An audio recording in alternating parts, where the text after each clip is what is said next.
Hello guys, welcome to Amu vlog 05. So ఇవాళ వీడియోలో ఏంటి అని అంటే స్టడీస్ని హాబీస్ని రెండింటిని ఎలా మేనేజ్ చేయాలి అని నాకు తెలిసినంత అయితే నేను చెప్పబోతున్నాను అనమాట. సో ఫస్ట్ ఎవరెవరు రెండింటిని మేనేజ్ చేసుకోలేకపోతున్నారో వాళ్ళందరూ కామెంట్ చేసేయండి.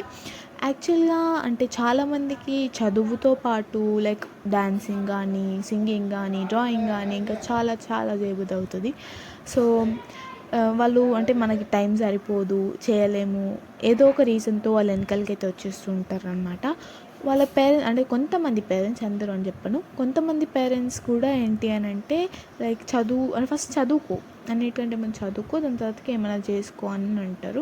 సో నా ఒపీనియన్ ఏంటి అని అంటే పేరెంట్స్ కూడా వాళ్ళకి ఎంకరేజ్ చేశారనుకోండి, సో ఏదో ఒక ఎంకరేజ్మెంట్ అనేది వాళ్ళతో ఉంటుంది. సో పేరెంట్స్ కూడా ఎంకరేజ్ చేయాలి అని నేను కోరుకుంటున్నాను. ఎందుకంటే చాలామంది పేరెంట్స్ ఎంకరేజ్ చేయక, అంటే ఆ పిల్లలకి టాలెంట్ ఉంది కూడా చాలామంది పేరెంట్స్ ఎంకరేజ్ చేయక పిల్లల టాలెంట్ అనేది బయటికి రావట్లేదు. సో పేరెంట్స్ ప్లీజ్ మీరు కూడా ఎంకరేజ్ చేయండి.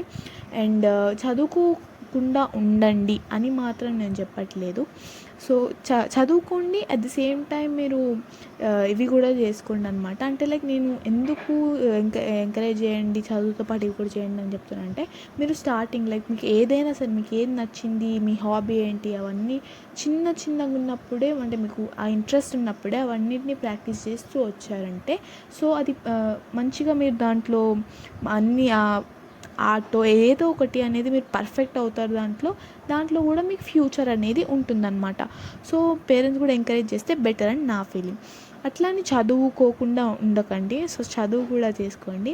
అండ్ అంటే లైక్ ఎలా అంటే, ఇప్పుడు మీకు సెషన్ అనేది అందరికీ ఇప్పుడైతే స్టార్ట్ అవుతుంది కదా, అందుకే ఈ వీడియో చేస్తున్నాను అనమాట. మెయిన్గా ఇప్పుడు ఈ వీడియో చేయడం దే రీజన్, అందరికీ సెషన్ అనేది ఇప్పుడే స్టార్ట్ అవుతుంది కాబట్టి. సో ఫస్ట్ డే ఏదైతే మీకు చెప్పారో అవి జస్ట్ టెక్స్ట్ బుక్లో కానీ, మీకు రాపించిన నోట్స్లో కానీ, రెండిట్లో మీరు జస్ట్ ఆ టాపిక్స్ ఏమున్నాయి అవి జస్ట్ అర్థం చేసుకోండి. సో అట్లా మీరు చూసుకున్నారనుకో, ఎగ్జామ్స్ వచ్చేసి చిన్న స్లిప్ టెస్ట్ కానీ, లేకపోతే పెద్ద టెస్ట్లు కానీ ఏవైనా సరే మీకు కొంచెం ఏంటంటే అవి కొంచెం తెలిసి ఉంటాయి. అసలు మీరు చదవకుండా జస్ట్ నోట్స్ రాసుకొని ఉన్నారనుకోండి, అసలు మీకు ఆ టాపిక్ ఏందో కూడా ఐడియా ఉండదు. కాబట్టి ఫస్ట్ మీరు అంటే ఏ రోజు ఆ రోజు చదువుకుంటూ ఉంటే టెస్ట్ వచ్చేసరికి అప్పుడు జస్ట్ మనకి రివైజ్ చేసుకుంటూ ఉంటే సరిపోతుంది. ఏ రోజు ఆ రోజు చదువుకుంటే ఇంకేంటి అంటే తక్కువ టైంలో అయిపోతుంది. మీరు మీ హాబీస్, ఇంట్రెస్ట్ పైన కూడా ఫోకస్ అనేది చేయొచ్చు అనమాట.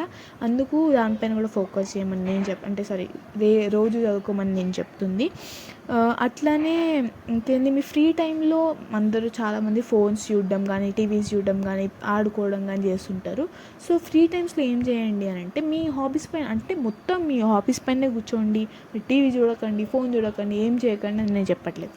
జస్ట్ మీరు 1 అవర్ అట్లా మీ హాబీస్ పైన పెట్టారనుకోండి, అట్లీస్ట్ దాన్ని ప్రాక్టీస్ చేయండి. రైటింగ్ కావచ్చు, ఏదో ఒకటి ప్రాక్టీస్ చేయండి ఒక 1 అవర్ వరకు.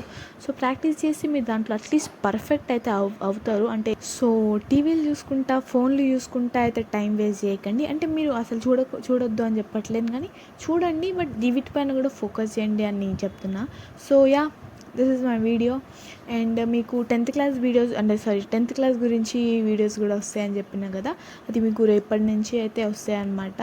అట్లీస్ట్ షార్ట్ రూపంలో అయినా ఏదో ఒకలాగైతే మీకు నా 10th క్లాస్ మొత్తం ఐఎమ్ వెరీ ఎక్సైటెడ్. అండ్ అంటే భయం అవుతుంది, అట్ ది సేమ్ టైం ఎక్సైటెడ్గా ఉన్నాను. అండ్ 10th క్లాస్ అయిపోయినాక ఎట్లా ఉంటుంది అనే ఒక ఎక్సైట్మెంట్ కూడా ఉందన్నమాట.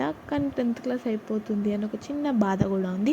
అండ్ మీరు ఎలా ఫీల్ అవుతున్నారో నా షార్ట్లో కామెంట్ చేసేసేయండి. షార్ట్ ఆల్రెడీ మీకు అప్లోడ్ అయిపోయింది, సో షార్ట్లో అయితే కామెంట్ చేసేసేయండి అనమాట.